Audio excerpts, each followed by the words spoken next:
So Banker's algorithm is the most important algorithm to make sure that your system is in a safe state. That means you don't have deadlocks or you won't have deadlocks क्योंकि हम prevent कर रहे हैं, ठीक है। तो हम इसमें से एक ऐसा ऑर्डर निकाल रहे हैं कि हम इस ऑर्डर में प्रोसेसेस को रिसोर्स एलोकेट करेंगे कि उसमें कभी डेडलॉक हो ही ना पाए, ठीक है। So the resource allocation graph algorithm is not applicable to a resource allocation system with multiple instances of each resource type. So deadlock avoidance algorithm that we describe next is the Banker's algorithm. इसमें आपके resource के कितने भी instances हो, it works on that. Graph के through आप multiple instances पे काम नहीं कर सकते, बट इस एल्गोरिथम की हेल्प से हम कर सकते हैं। तो यहाँ पर हम तीन मेट्रिसेस यूज करते हैं। So several data structures must be maintained to implement the banker's algorithm. तो अगर आपको इसको इम्प्लीमेंट करना है तो आपको कुछ डेटा स्ट्रक्चर्स हैं जो मेंटेन करने पड़ेंगे, और वो क्या है, वी हैव सम मेट्रिसेस जैसे कि available. So this is a vector of length m indicates the number of available resources of each type. तो इसमें आपके पास जितने भी रिसोर्सेज हैं, ठीक है, जैसे आपके पास m है, तो m रिसोर्सेज है, तो इसके अंदर m पोजीशंस होंगी। हर पोजीशन पे वो बताएगा कि उस रिसोर्स के कितने इंस्टेंस हमारे पास अवेलेबल है, ठीक है। Then you have max. Max क्या है कि हर प्रोसेस को मैक्सिमम कितने रिसोर्सेज चाहिए होंगे। तो अगर मान लो आपके पास 5 रिसोर्सेज हैं, तो अवेलेबल के अंदर सिर्फ ऐसे होंगे 10, 15, 8, 7, 12।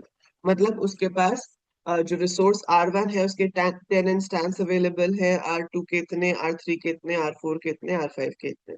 लेकिन जो मैक्स है वो n/m है। n/m मतलब कि आपके पास n प्रोसेसेस हैं, m रिसोर्सेज हैं। तो उसको जितने भी प्रोसेसेस हैं उसको हर रिसोर्स के कितने कितने मैक्सिमम चाहिए होंगे, ठीक है। सो प्रोसेस 1 को R1 कितना चाहिए होगा, प्रोसेस 2 को R2 कितना चाहिए होगा, R3 कितना चाहिए होगा, और R4 R5 मैक्सिमम कितना चाहिए होगा। सो इस तरह से पूरी मैट्रिक्स मेंटेन होगी। एलोकेशन भी इसी तरह की मैट्रिक्स होगी जो बताएगी हर प्रोसेस को हर रिसोर्स के कितने इंस्टेंसेस ऑलरेडी एलोकेटेड है, कितने उसको मिले हुए हैं ऑलरेडी। और नीड क्या हो जाएगा कि अभी और कितने चाहिए। तो नीड आप कैलकुलेट कर सकते हो मैक्स माइनस एलोकेशन करके। देखो आपके पास, आपको किसी चीज की जरूरत है, आप कहते हो कि मेरे को 10 नोटबुक्स चाहिए, ठीक है। आपको अभी 4 नोटबुक्स मिल गई, मतलब आपको अलॉटेड कितनी हो गई, 4 एलोकेट हो गई ना। तो आपको नीड कितनी हुई अभी, 6 की। तो मैक्सिमम मुझे 10 चाहिए थे, उसमें से मुझे 4 मिल गए, तो कितने और चाहिए, 6 और चाहिए। तो max minus allocation will be the need. तो ये हमारे पास 4 डेटा स्ट्रक्चर्स हैं जो हमें मेंटेन करके रखने हैं। अब आता है सेफ्टी एल्गोरिथम। ये क्या कहता है, we can now present the algorithm for finding out whether or not a system is in the safe state. So let work and finish be the vectors of length m and n respectively. Work जो है वो available के equal है, finish i initially false है। i क्या है, process number, कि अभी हम इनिशियली मान के चल रहे हैं कि मेरा प्रोसेस खत्म नहीं हुआ है।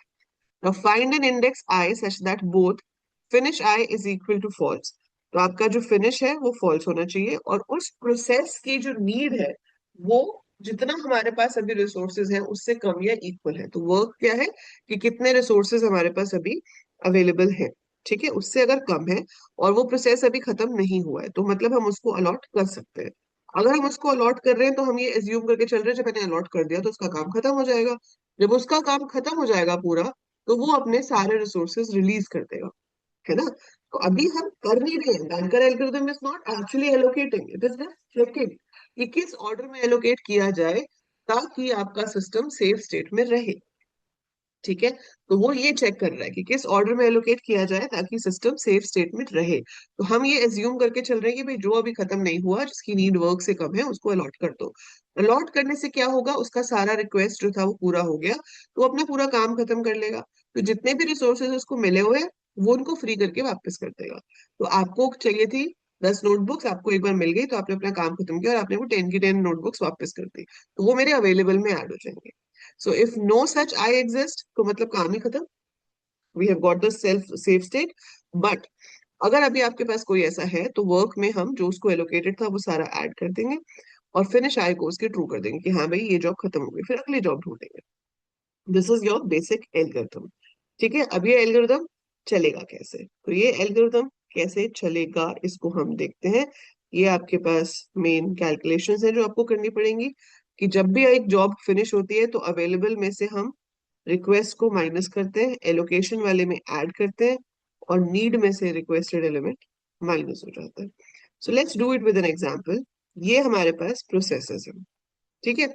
सो एलोकेशन इतनी है, अभी इतने मैक्स चाहिए थे, ये मेरा अवेलेबल है जिसको मैं वर्क में कॉपी कर रही हूँ एज पर दी एल्गोरिथम। तो एल्गोरिथम क्या कहता है कि अवेलेबल वाले को वर्क में कॉपी करता हूँ। सो ये मेरा वर्क में कॉपी हो गया, ठीक है। अब मैंने निकाली नीड। नीड कैसे आती है? Max minus allocation. So need is max minus allocation, तो 7 - 0 इज 7। देखो P0 की मैक्स कितनी है? 753, ठीक है। एलोकेशन कितनी है? 0 1 0। तो नीड कितनी हुई? 743। ऐसे ही P1 की मैक्सिमम रिक्वायरमेंट है 322। एलोकेटेड कितना है? 200। तो रिक्वायरमेंट कितनी हुई अभी उसको? 122, उसकी नीड हो गई। देन नेक्स्ट की 902 मैक्सिमम है, उसको मिला कितना हुआ है? 302। और कितना चाहिए? 600, मतलब 6 instances of A, 0 instance of B, 0 instance of C. Then आपके पास है 222, एलोकेटेड है 211, तो उसको चाहिए 0 1 1। ए का कोई भी नहीं, बी का 1, सी का 1। 433, 002 माइनस करेंगे तो 431। सो ये मेरा नीड बन गया। अब आपको कहा है कि आप एक ऐसा आई फाइंड आउट करो। You have to find out an I जिसका फिनिश, यहाँ पे मैं फिनिश ले लेती हूँ, अभी सबका फिनिश फॉल्स है। ये भी खत्म नहीं हुआ, ये भी खत्म नहीं हुआ, ये भी खत्म नहीं हुआ, ये भी नहीं, और ये भी नहीं। सो ऑल आर फॉल्स, किसी का फिनिश अभी ट्रू नहीं है। तो अब आपको एक ऐसा प्रोसेस ढूंढना है स्टार्टिंग फ्रॉम द टॉप, जो उसकी जो नीड है वो इस वर्क से कम हो, ठीक है। नीड वर्क से कम हो और फिनिश फॉल्स हो। तो फिनिश तो खैर चलो अभी सबका ही फॉल्स है। 743 332 से कम नहीं है। Then I come to the next one, 122। ये 332 से कम है, सर्व हो सकता है, ये सर्व हो सकता है। सर्व हो सकता है तो आप क्या करोगे? इसके फॉल्स को चेंज करके ट्रू कर दोगे। अब हम ये इमेजिन कर रहे हैं कि भाई इसको अगर हम ये 122 दे देते हैं तो इसका पूरा काम खत्म हो जाएगा। खत्म हो जाएगा ना इसका काम। अगर इसको ये 122 इसमें से मिल जाए, 332 में से 122 इसको मिल जाए, तो इसका पूरा काम खत्म हो जाएगा। फिर ये अपने सारे रिसोर्सेस को रिलीज कर देगा, ठीक है। सारे रिसोर्सेस को रिलीज कर देगा, मतलब 322 को रिलीज कर देगा, तो ये फ्री वाले में ऐड हो जाने चाहिए, राइट। पर देखो इसमें से एलोकेटेड है उसको ऑलरेडी 200। हमने उसको कितने पकड़ा है? 122। तो वो मिलाकर कितने रिलीज करेगा? 322। और अगर आप उसको 122 पकड़ा रहे हो तो पहले आप इसमें से 122 माइनस करोगे। यही बात बनी ना। मेरे हाथ में 10 रुपए है, ठीक है। इसको चाहिए 4, इसको ऑलरेडी मिले हुए हैं 6। अब अगर मैं कहती हूँ कि ये 4 मैं उसको दे देती हूँ, तो पहले मैं इसमें से 4 माइनस करूंगी तो मेरे पास 6 बचेंगे। अब इसके पास जब 4 मिल गए तो ये पूरे के पूरे 10 मुझे वापस कर देगा। तो मेरे पास वापस जब पूरे आ जाएंगे तो आई हैव 16 इन टोटल। ये सिंपल सा लॉजिक है, तो मेरे पास 16 आने चाहिए। तो वही बात यहाँ पे कि 332 में से मैं पहले 1 1, पहले मैं उसकी जो नीड है 122 उसको माइनस करूँ। वो माइनस करके फिर मैं उसका जो टोटल है 322 वो ऐड कर दूं। उसकी जगह पे मैं एक काम कर सकती हूँ ना, इसके बीच का जो गैप था उसको जो अलॉटेड थे 6, तो पहले मैं उसमें से 4 माइनस करूँ, 6 पे जाऊं, फिर मैं उसमें 10 ऐड करूं जो उसका मैक्सिमम था। रादर मैं एक काम करती, मैं क्या काम करती, जो उसको ऑलरेडी अलॉटेड है 6 उसको 10 में ऐड कर देती, तब भी तो 16 ही आता।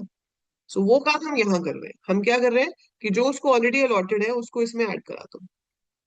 तो अब आपके पास अवेलेबल कितने हो गए? 532।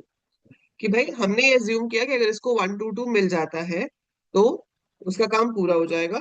तो ये तो वो वापस करेगा ही, तो ये जो जो मैंने दिए वो तो वापस आएंगे ही, तो इसको हमने कुछ नहीं किया। लेकिन जो उसको पहले के मिले हुए थे वो भी वापस आएंगे, तो वो हमने वापस इसमें ऐड कर दिया, ठीक है। So one job is finished. Now will do the same thing again. हमने फिर से देखा 743, क्या ये 532 से छोटा है? नहीं। 600, क्या ये 532 से छोटा है? नहीं। 0 1 1, हाँ ये छोटा है, तो इसको हम सर्व कर सकते हैं।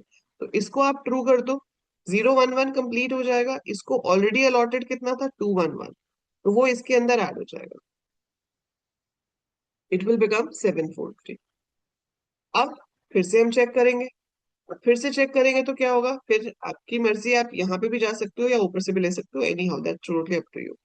अब अगर मैं यहाँ से लेती हूँ 743, ठीक है जी, इट इज इक्वल, हम इसको सर्व कर सकते हैं। इसको मैंने ट्रू कर दिया, इसको अलॉटेड कितना था, 010, तो 010 इसमें ऐड किया तो मेरे पास बन गया 753। अब 600 इसमें से अलॉट हो सकता है, हाँ 600 अलॉट हो सकता है, तो 600 वाले को ट्रू कर दो, 600 अलॉट हो जाएगा। 600 वाले को ऑलरेडी एलोकेटेड कितना था, 302, इसमें आप 302 ऐड करो तो आपके पास आएगा 5 5 10।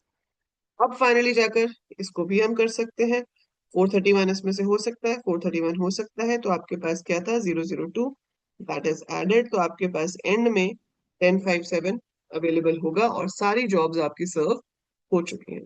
इनका ऑर्डर आप लिख सकते हो। So, हमने सबसे पहले जिसको सर्व किया दैट वाज P1, P1 के बाद हमने सर्व किया था P3 को, है ना, P3 के बाद हमने सर्व किया था P1 को, P1 के बाद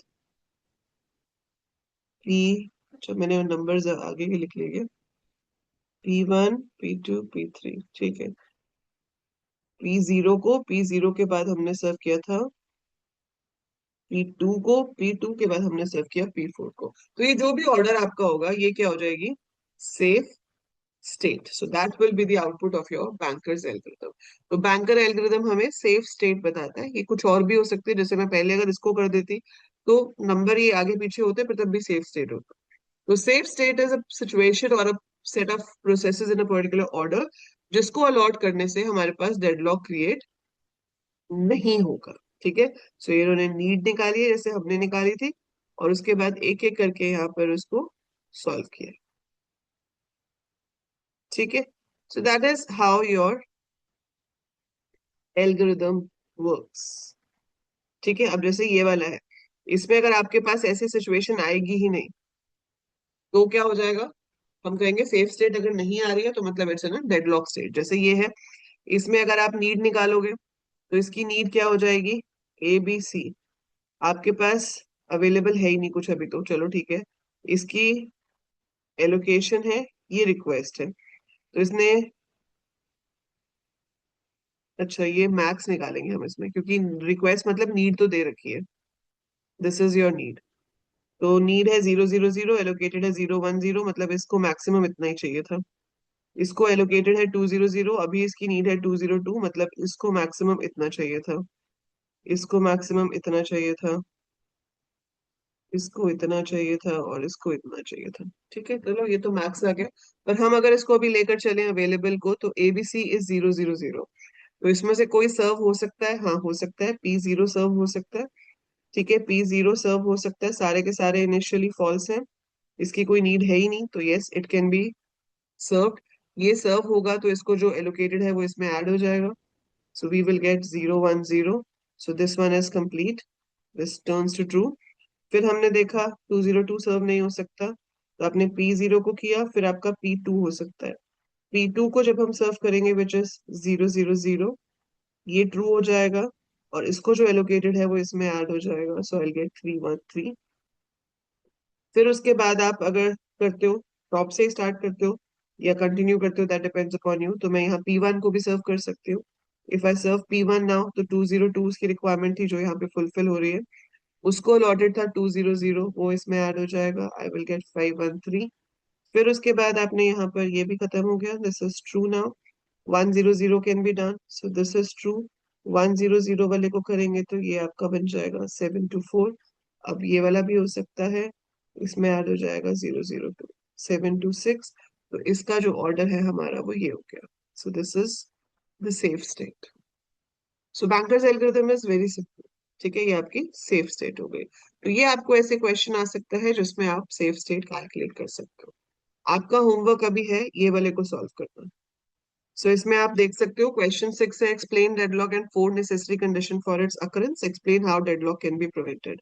सो ये हमने पढ़ा था, आपका म्यूचुअल एक्सक्लूजन, नो रिडेम्पशन, ठीक है, और जो हमारे पास और दो कंडीशंस थी वो चार आपको यहाँ पर कैरेक्टरिस्टिक्स ऑफ डेडलॉक में मेंशन करनी है और डायग्राम वगैरह बना के दिखा सकते हो। और ये दूसरा जो है आपका वो है इसको सॉल्व करना। ठीक है, तो you try to solve this, we will be discussing it in the next class. तो ये आपका होमवर्क है, ये आपको खुद से ट्राई करना है। ट्राई करके मेरे को भेजो इसकी पिक्चर्स व्हाट्सएप पे, बताओ कैसे है। ठीक है, and then we will be discussing it in the coming classes. So that's how your banker's algorithm works.